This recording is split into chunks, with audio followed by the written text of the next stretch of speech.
Бұл құрылма әсіресе түнгі уақытта, ямаса құяш көрінбей тұрған шариятларда уақытты өлшеу үшін қолай болған.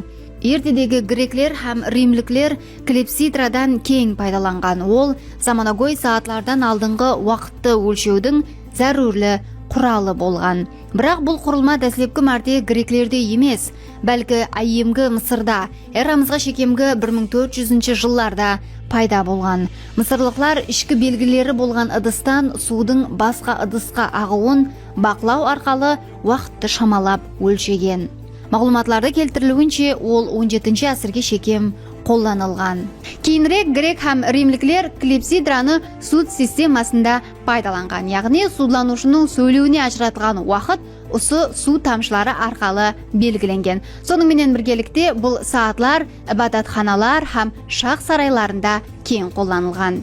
Хәттекі айырым шайырлар һәм философлар лекцияларының давам ету уақытын осы клепсидраменен белгілеген.